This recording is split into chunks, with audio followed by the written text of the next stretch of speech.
Hello again. It's interesting how I'm seeming to get more and more emotional about this the closer I get to the trial date, and the more I read about just, I don't know, different things. But anyway, this video is also going to start with catch-up because as I've been thinking, I've been realizing that I forgot things again. That's just how it goes. We're getting used to this, right? Anyway, so I think I sort of mentioned this before. Should I? I shouldn't jump around. Okay, no. I'll start at like the earliest thing that I forgot. So in, what year was it? Okay, so we were talking about changing my name for the longest time. My last name is his last name because I changed it because I have a lot of complexes with my last name.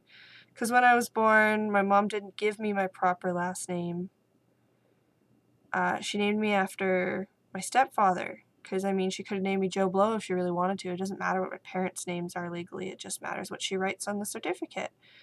And she decided to give me my stepfather's last name, which always just gave me a complex about my identity and who I was, because legally I was not named after my birth father. That bothered me. And so I always wanted a name change since I was young, like super young. I did not identify with the name that was legally mine. And so it was always a thing to want my name changed. And then coming around to that, he said he would help me get my name changed. And then when it came time for it to actually happen, we sort of discussed that I was not pleased / ashamed to be associated with the people who were my parents at the time. I didn't want to be named after my father. I didn't want to be named after my mother. I didn't want their last names or to be associated with their families at the time. So I was like, well, we concluded that it made sense, probably through his coercion, but we concluded it made sense that I take his last name. And I mean, I was quite happy for the idea, generally. So went along with it, but it didn't happen right away.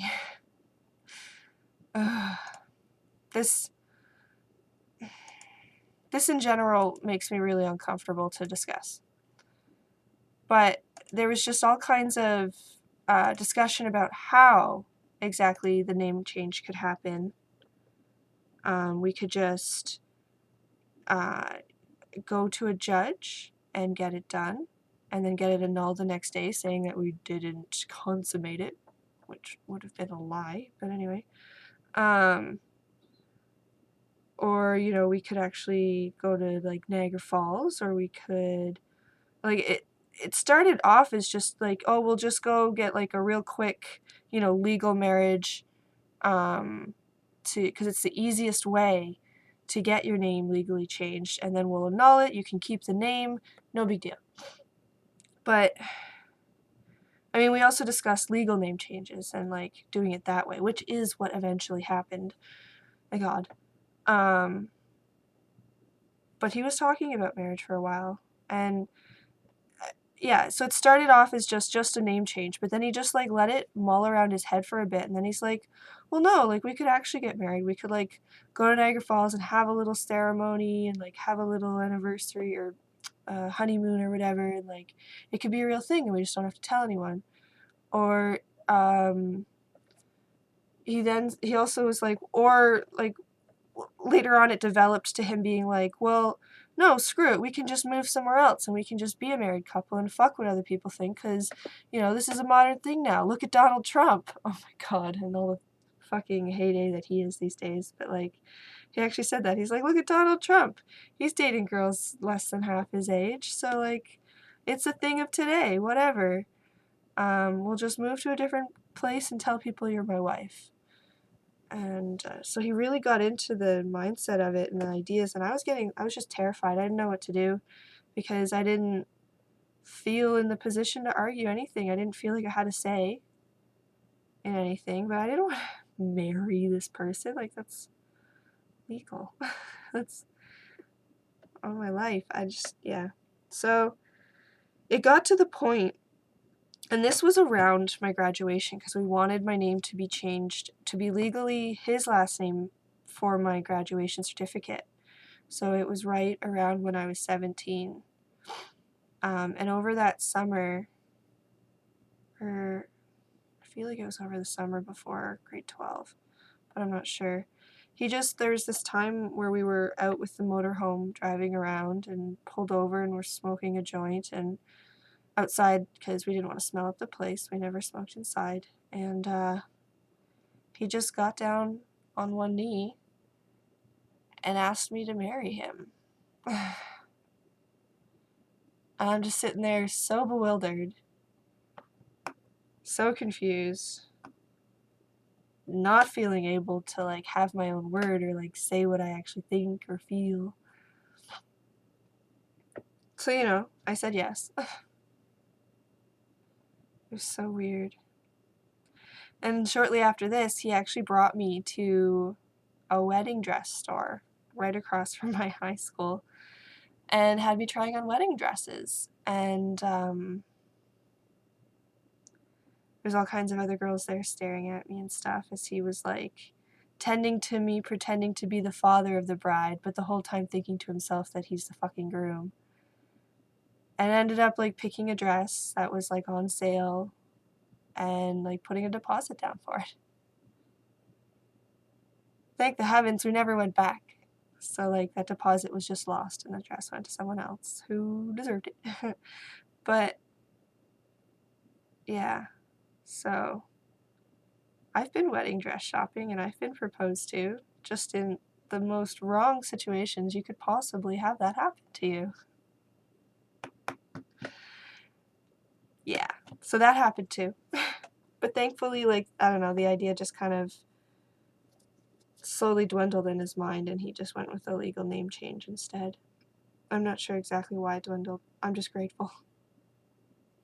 So I mentioned before that in going to the shelter, I got as much of my shit as I could from his house, thinking I wasn't going back.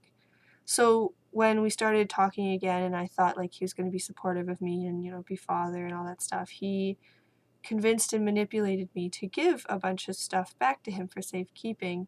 I think I might have mentioned this before, but it really does bother me and I wasn't sure if I did, but yeah, I'm pretty sure I did. He has all my school certificates was what I was going to say. And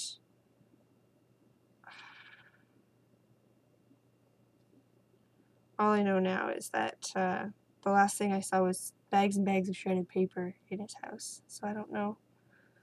But those are all gone as far as I know, which hurts. And then the other final thing that I've realized I didn't properly explain was how my lip ended up healing. I just kind of told you guys that he split it wide open and you could like see a fluff. You could see a fluff. You could see, like, if I close my mouth like this, you could see my teeth right through here.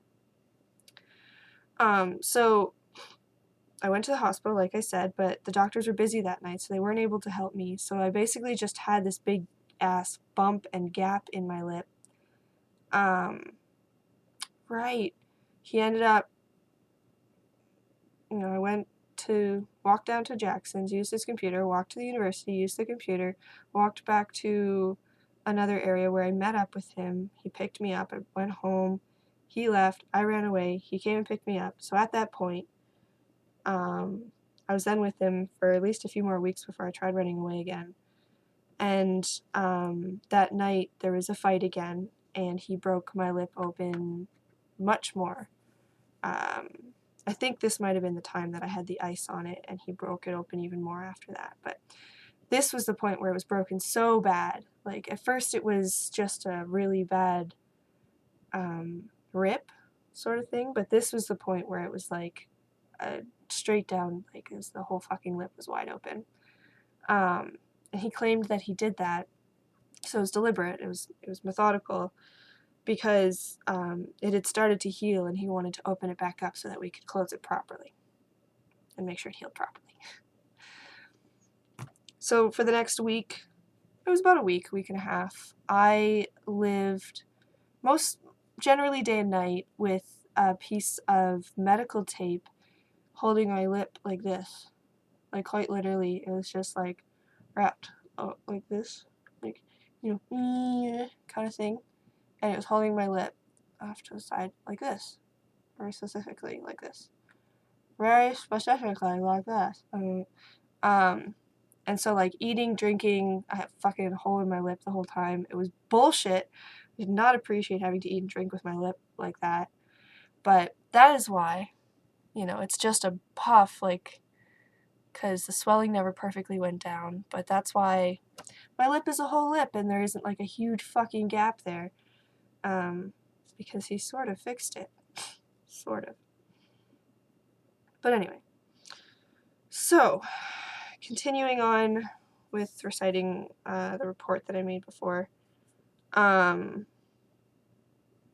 the police, I discussed with them, I see here, like, I forgot to mention that our life was kind of imploding, or he had decided that it was imploding and was progressively helping it implode at this point. So he had, was it just one? No, he had 2 credit cards in my name and an overdraft account in my name that were all run up. Like, one of the credit cards was past its limit, like, a lot. 2 credit cards and 2 overdraft accounts. Right. And one of the credit cards was, like,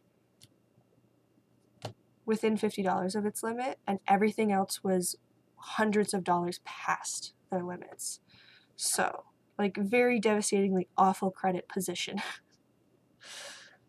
And I'm sitting here being like, I rely on student loans. If my credit goes to fuck, my schooling goes to fuck. I go to fuck. And my life was schooling then. So I called up all of the different credit cards. I can remember being in the public library and just, like, kind of appealing to them. It was interesting, and it's just, like, it's not the most common call you expect to get as a call center attendant. Hi, so I was looking to speak with your credit, or no, it's speaking to the credit guys. So I know that my name is on this card, and I know I'm responsible for the credit limit that is way over its limit. But I didn't actually run those numbers up. Like, that wasn't me. But I'll pay it off. I will. Just, can you give me some time? Like, I'm a student. The person who ran it up beat and raped me on a regular basis, and I just got away. I'm living in a shelter right now. I have no job. I can't pay you. But when I can, I will. Help me out. And, like, they're all pretty good because, like, I talk to them, which is generally how credit situations work. They're not inhuman in that if you talk to them and are like, I am human and life is fucking me over, but I do not want to translation my fuck to you, you know, I will pay you. They work with you for the most part. So the only thing was that, like, the BMO, one of my bank overdrafts kind of had to be like, look, we need you to just pay it down to the overdraft limit and then we can go from there. But if you don't, like, we have to put you in collections. We don't have a choice. So I got a loan, a no interest loan from the shelter, which was like a lifesaver.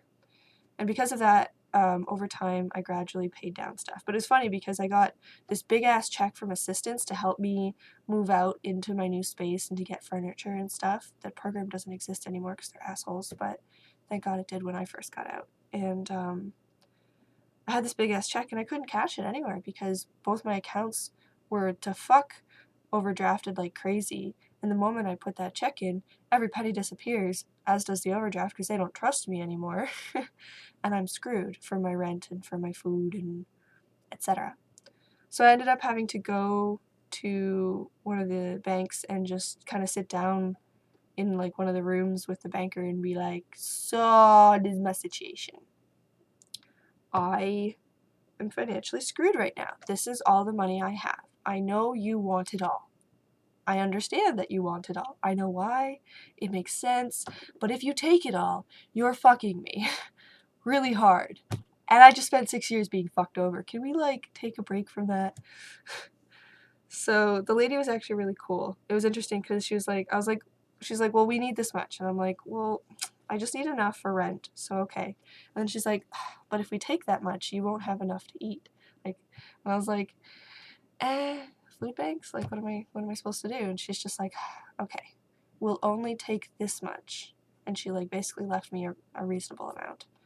And just make sure to put money in the account every week. And so I did.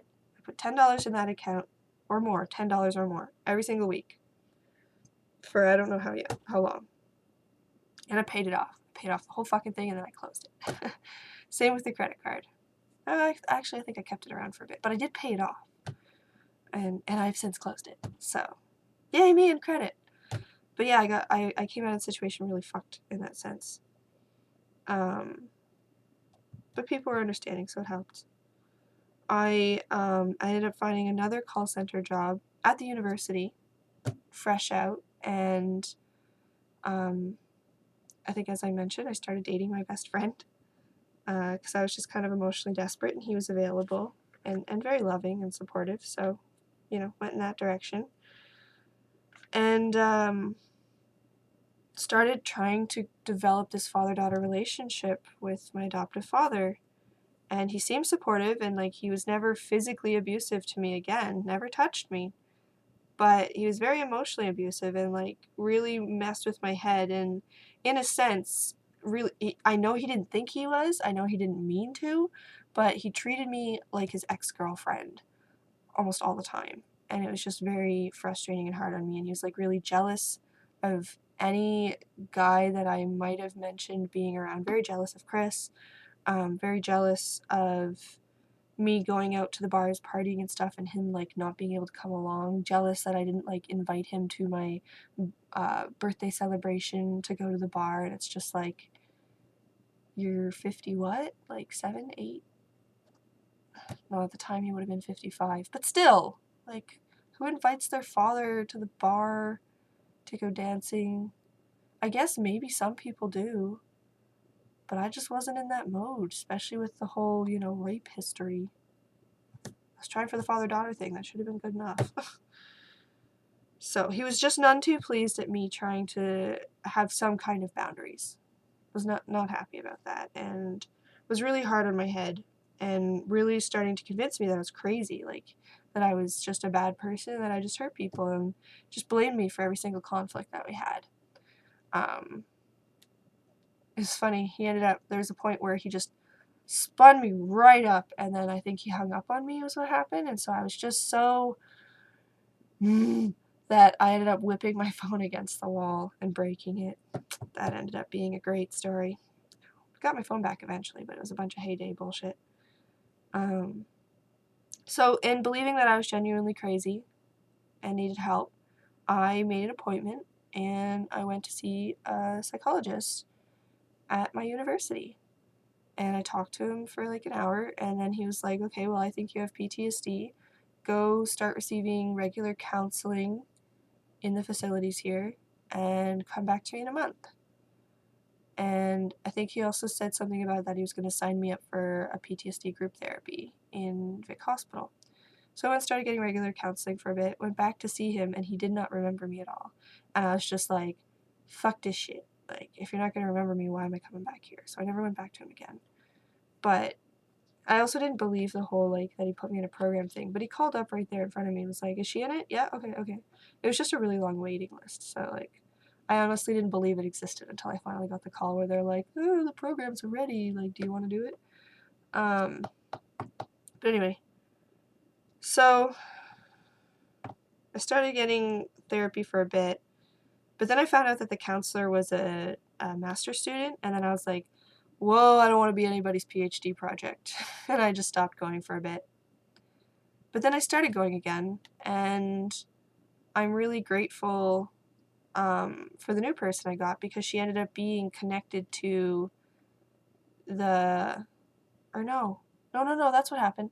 So right before I went to Fiji the first time, by the way, I went to Fiji. It was cool.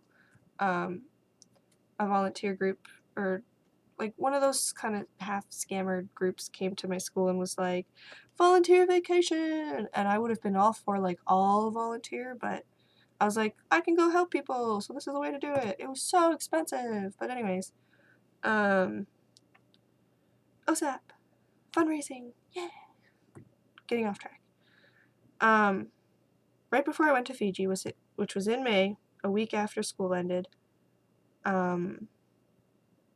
I got the call that was like, we can sign you up for this group. And I was just like, that's awesome. Keep in mind, I haven't been in counseling for a while now. And then we assessed that because I was a student, I wasn't really eligible for the group because you have to be available to go every single week no matter what. And you can't have your classes in the way. And I had no idea what my next year's classes were going to be, so we just couldn't sign me up, which sucked. But that's when I found out Susan, the person who was running part of the program, also did like contract work out of my university as a counselor. And so she's like, but I can still personally counsel you one-on-one from the university if you want, even though you can't participate in the program at the moment. You know, when you are available, we'll get you in the program. I was like, okay, sure, no, that works. I mean, you know PTSD, you're part of a PTSD program. Let's do it, sure. You know, she's an actual counselor, not a fucking student. Excuse me, I'm not trying to diss, you know, getting help from students. It's just I didn't like the idea because I don't like the idea of being someone's project. Not in that sense, anyway. So, started seeing her for a bit, and she genuinely was like, you need to get away from him, and you need to report him. And I was just like, I can't. He's my dad. I can't do that to him. I can't abandon him. I love him. I just want to get better, and I want him to get better. And so I actually, like, she was like, well, he needs therapy too. And so I talked to him about it, but he was just very anti-mental health anything. Like, he doesn't believe in psychology or, like, it being a helpful thing. I've really come to learn that you do have to be somewhat insightful and having some kind of emotional intellect and ability to self-reflect, which in itself requires a certain level of intellect in order for therapy to genuinely be helpful. But he is intelligent, so it's more just being open and receptive to things. Well, and then there's the whole, like, you know, what kind of illness does he have? Is it even fixable? No idea. I just like to think that it's always worth trying to help, I guess. So anyway, came back from Fiji and yeah, started getting therapy from her, and she slowly started helping me see that he was the true crazy one in the situation, not me, which helped a lot. And I went through what was it?